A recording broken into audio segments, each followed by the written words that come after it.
Ashley Blocker adalah seorang wanita yang tidak bisa merasakan sakit atau nyeri. Tubuhnya tidak memiliki gen yang disebut ACN9A, di mana sarafnya tidak bisa merasakan sakit. Ashley dianggap sebagai manusia super dan nampaknya itu adalah karunia yang besar.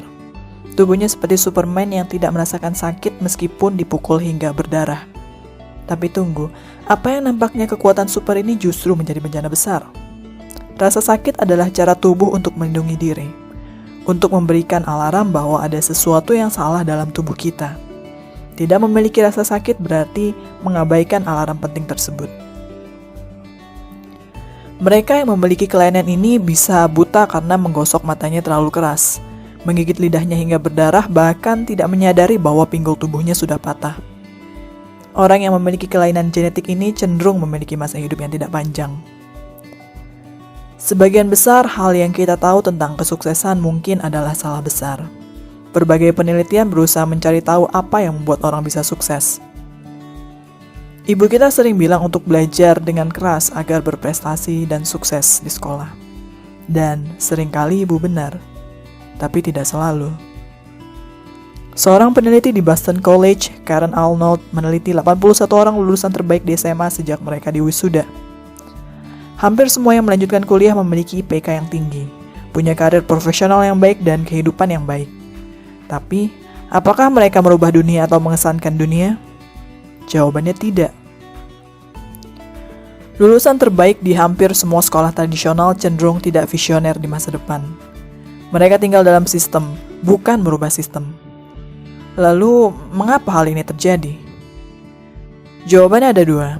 Pertama, sekolah biasanya hanya menilai secara konsisten apa yang dilakukan oleh para siswanya. Jika siswa tersebut patuh, penurut, mengikuti aturan dengan baik, dan menjawab soal-soal sesuai dengan jawaban yang diinginkan oleh guru, maka guru tersebut akan memberikan nilai yang baik. Namun jika tidak, maka siswa itu tidak bisa mendapatkan nilai yang baik. Jawaban kedua, sekolah memberikan penghargaan kepada generalis, bukan spesialis. Siswa yang bisa menguasai banyak pelajaran meskipun tidak sepenuhnya paham, akan mendapatkan nilai yang lebih baik. Sementara mereka yang hanya berminat dan menguasai 1 atau 2 pelajaran saja tidak akan diberi nilai yang baik, bahkan akan cenderung digagalkan dalam sistem sekolah. Sekolah tidak banyak memberi pengakuan dan kesempatan pada apa yang disebut passion atau kemahiran siswa. Jika kita menyukai ilmu sejarah misalnya, kita tidak boleh fokus hanya pada ilmu tersebut. Kita harus belajar matematika, fisika, kimia, dan olahraga. Padahal di dunia nyata, spesialis cenderung lebih dihargai. Pada akhirnya kita akan memasuki dunia di mana 1 atau 2 keterampilan lebih dihargai, sementara keterampilan lainnya dianggap tidak terlalu penting. Penelitian yang dilakukan oleh Schwann Anker di Harvard menunjukkan bahwa nilai akademis tidak lebih akurat dalam meramalkan kesuksesan dibandingkan tindakan melempar dadu atau koin. Sebuah kajian juga pada lebih dari 700 jutawan Amerika menunjukkan bahwa rata-rata dari mereka hanya memiliki IPK 2,9 saat kuliah. Lalu, jika para akademisi cerdas yang patuh pada peraturan tidak dapat berada di posisi puncak, siapa yang berhasil mencapai posisi tersebut? Bertahun-tahun penelitian akademisi berusaha mencari tahu jawabannya. Beragam kajian dilakukan namun tidak ada jawaban yang pasti. Gautam Mukunda, seorang doktor dari Harvard dan MIT mungkin mendapatkan jawabannya. Pada umumnya ada 2 jenis pemimpin. Pemimpin tersaring dan pemimpin tidak tersaring. Pemimpin tersaring adalah mereka yang cerdas secara akademisi, mendapatkan posisinya melalui sumber resmi, mendapatkan kenaikan jabatan, bermain sesuai aturan, dan bekerja sesuai harapan. Pemimpin kedua adalah pemimpin yang tidak tersaring. Mereka adalah wirausaha yang tidak menunggu orang lain menaikkan jabatannya, atau pemain musik, olahragawan, atau politisi. Orang-orang yang tidak segan melakukan apa yang mereka anggap benar, tanpa terikat aturan baku di masyarakat. Kelompok ini berbeda. Dalam tesis doktoralnya, Mukunda meneliti mana presiden Amerika yang merupakan pemimpin hebat. Jawabannya cukup mengejutkan. 99 presiden Amerika yang membawa perubahan dan mengguncang kapal adalah presiden yang tidak tersaring. Mereka yang memiliki kepribadian unik, eksentrik, bahkan dianggap gila dan buruk oleh masyarakat. Namun pada suatu situasi, kondisi, dan konteks yang tepat, sikap dan kepribadian mereka justru menjadi kekuatan mereka. Mukanda menyebut kualitas diri ini intensifier. Ini adalah rahasia bagaimana kelemahan terbesar Anda bisa menjadi kualitas terbesar Anda. Mari kita lihat kisah yang berikut ini. Pada abad ke-20, ada seorang musisi pianis klasik terkenal bernama Glenn Gould. Dia menderita hipokondria, gangguan jiwa di mana penderitanya cemas berlebihan terhadap penyakit serius. Jika Anda bersin saat berbicara dengannya di telepon, dia akan langsung menutup teleponnya. Dia benci cuaca dingin dan sering pakai baju berlapis-lapis.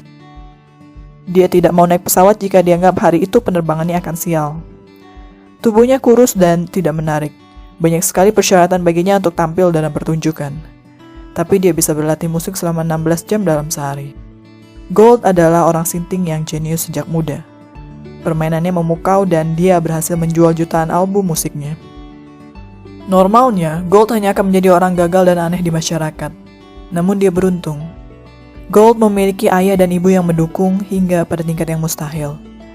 Orang tuanya menghabiskan $3.000 untuk membesarkannya, di mana jumlah itu adalah 2 kali lipat dari upah minimum di Toronto. Ibunya mengasuhnya agar Gould bisa terus mengasah bakatnya. Memiliki orang tua yang mendukung bisa sangat mempengaruhi kesuksesan? Tidak juga. Apakah Anda tahu kesamaan dari Abraham Lincoln, Gandhi, Michelangelo, Mark Twain, dan banyak nabi dalam kitab suci? Mereka kehilangan orang tua sebelum mencapai usia belasan tahun. Kehilangan orang tua bisa menjadi bahan bakar kehebatan. Tidak memiliki orang tua memberikan rasa bahwa dunia tidak aman. Anak-anak yang tumbuh besar tanpa orang tua biasanya akan bekerja dengan lebih keras. Kita menghabiskan terlalu banyak waktu untuk berusaha menjadi baik, ketika seringkali baik hanyalah rata-rata. Untuk menjadi hebat, kita harus berbeda. Dan itu bukan datang dari mengikuti apa yang dianggap baik oleh masyarakat. Seringkali menjadi apa yang terbaik adalah menjadi yang terbaik versi diri Anda sendiri. Di lingkungan yang tepat, hal yang nampaknya buruk bisa menjadi baik. Apa yang kita anggap kelemahan bisa menjadi kekuatan terbesar kita. Dan hal yang kelihatannya ganjil bisa menjadi indah. Lalu, bagaimana caranya kita memanfaatkan teori ini untuk menjadi lebih sukses dalam hidup? Pertama, kenali diri Anda. Sadari apa kelebihan dan kekurangan Anda.